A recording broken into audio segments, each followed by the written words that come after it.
Ahoy and welcome aboard once again, Tamara Lowery, author of the Waves of Darkness series, and I am here with another reading from the Daedalus Enigma, which is book 6 in the series. It will be a bit of a hiatus until the next reading video because I am waiting for the finalized copies of Maelstrom of Fate to become available, which will be around October of this year, 2017. Today's reading is The Bathing of Sniff. "Ho, Sniff, a word with ye!" Grim hollered into the rigging. The putrid, overripe aroma of unwashed pirate preceded the legless rigger by several feet. Grim fought not to wrinkle his nose. The stench was enough to purge any guilt from his mind for what he was about to do to the man who had once saved his life. "Oh, Mr. Grim, what be the word?" Sniff asked as he dangled just above the deck. His leather prosthetic nose hung by its strap about his neck. A patch covered an empty eye socket. A single bright hazel eye peered out from the grime that covered his bald, toothless head. Grim gave a single nod and said, "Captain's orders." Two of the larger members of the crew, wearing scarves over their lower faces, stepped up and grabbed Sniff by the arms. They took the struggling man toward the hatch nearest the galley. Sniff managed to crane his head around to see where they were headed. Jon-Jon stood by a large metal tub filled with steaming water. The giant of a man held a scrub brush and a cake of soap. Sniff began to scream, curse, and struggle in earnest. "Acid! It's acid, I tell ye! Don't put me in there! There'll be nothing left but me bones!" "Strip him," Grim ordered. "Got all we can do just to hold him, Mr. Grim," one of the masked pirates said. "Let me go, you ink bastards!" Sniff yelled and squirmed. If he'd had whole legs, he might have had leverage enough to get loose. Grim had to admit his friend was a ferocious fighter. "Sniff, enough. You reek to high heaven, man. The captain has ordered you bathed. Now stop resisting, or I'll be forced to cut off your rum rations." "Mr. Grim, I thought you were me friend." "I still am, you lout." I spoke out against keel hauling you to let the barnacles scrape off the worst of the filth first. Sniff made a sour face at him as Jon-Jon cut the rigger's rancid rags off. Thank you so much. I'd rather be drowned than boiled alive. Grim made a fist in a staying motion just as they were about to dump Sniff into the tub. Hold. Don't put him in the water. Oh, thank you, Mr. Grim. He cut his friend's excited relief short. Put him in like that and you'll have a tub full of mud within minutes. It takes too long to heat that much water. Just use the dipper to get him wet, and use the brush and soap on him. If we run out of water before he's clean, we'll just lower him over the side to rinse him off. Shouldn't kill too many fish that way. Screams and curses followed Grim as he turned and headed for the helm. Victor turned from teaching Robert how to read weather signs to smirk at Grim. Sounds like it's going well. As well as can be expected. Never met a man that dead set against a bath. Grim chuckled. Mr. Jon already knows to burn the rags and give him fresh. Had to cut 'em off him. Vic laughed and walked over to the rail to look down on the quarterdeck. Robert followed. Don't take it so hard, Sniff. Belle requested you be bathed. Well, if that's the case, Captain, let 'em scrub me pink for the lass, Sniff called back. Victor sensed the relief from the 3 pirates on scrub duty. Duh, he's enormous. Will mine get that big? Robert blurted at the sight of the naked rigging rat. Vic and Grim both burst into hearty laughter. Victor clapped his son on the back and grinned. Probably not, son.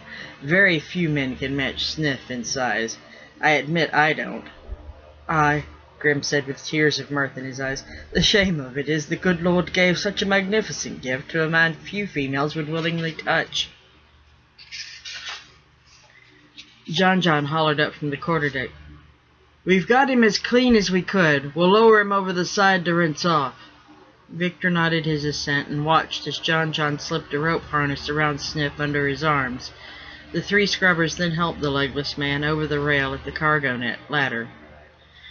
About that time, a dissonant keening sound began to grow to starboard. Vic looked in that direction and saw a frenzied churning headed toward the ship. Figures jumped in the surf as if fleeing from whatever formed a single wake behind them. He sensed a familiar presence at the edge of his perception. Welcome back, Belle.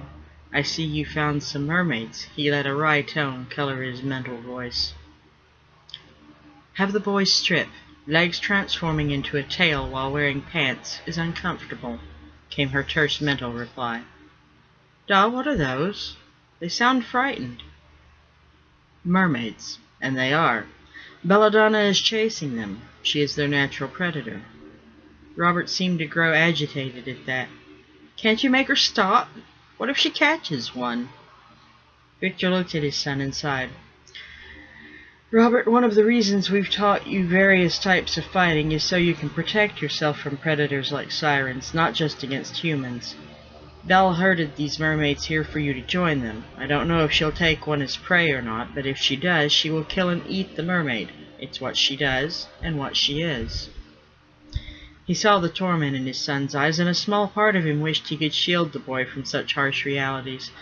He puzzled briefly over that impulse. It was very unlike him. In the end, he shook it off. Robert was about to enter a very perilous environment. Better he should see the dangers for what they were, if he were to have any hope of surviving. Victor satisfied himself with knowing he'd given the young merman tools and knowledge needed to face what he had to do. He watched as Robert's torment changed to determination. The mermaids had nearly reached the ship. You say the siren is bringing them to me, Da? Aye. Then I have to protect them. They're mine. Victor grasped his son by the arm and let him see the pride and approval in his eye.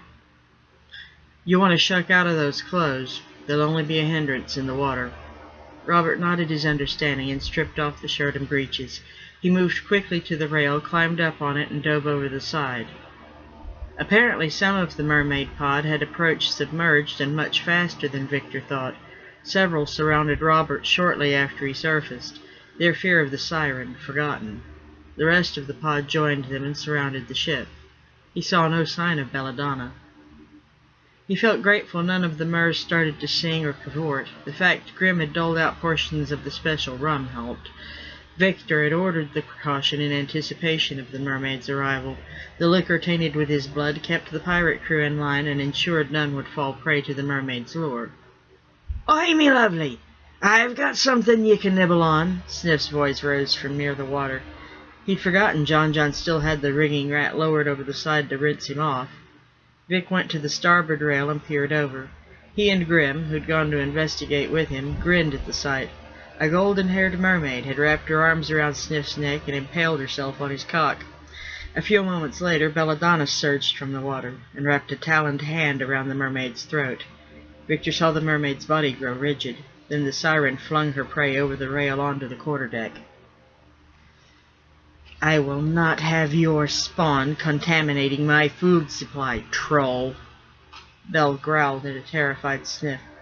She then scrambled up the net ladder hand over hand. By the time she reached the rail, her tail had reformed into legs. She swung over to the deck and landed nimbly next to the mermaid. None of the pirates dared approach the pair. Terror painted the mermaid's features, yet she uttered no sound and remained motionless. Belladonna crouched over her, but did not touch her. Instead, she held one hand above the Mer's throat and the other over her abdomen. Victor saw the siren had retracted her talons, and he felt the unmistakable tingle of a spell being cast. Suddenly, the mermaid shrieked and doubled over in pain. The siren stepped back, leaving a clear path to the railing. The mermaid moved surprisingly fast and dragged herself to the rail and over it. A trail of bloody slime marked her path. Belle, her features fully human again, turned and stalked up the stairs to the bridge in all her naked glory. Victor knew, since he shared a deep mental bond with the siren, but Grim had to ask, "Why didn't you eat her? I thought mermaids were your favorite prey." She shot the first mate a look of pure disgust. "I wasn't about to eat that one. Sniff had his cock in her." "Have the riggers aloft. Get Sniff back on the boat, and let's make way. It's a long voyage to Tierra del Fuego," Victor ordered. And I hope you've enjoyed this reading, as have I. I will see you again in a few months. Thank you.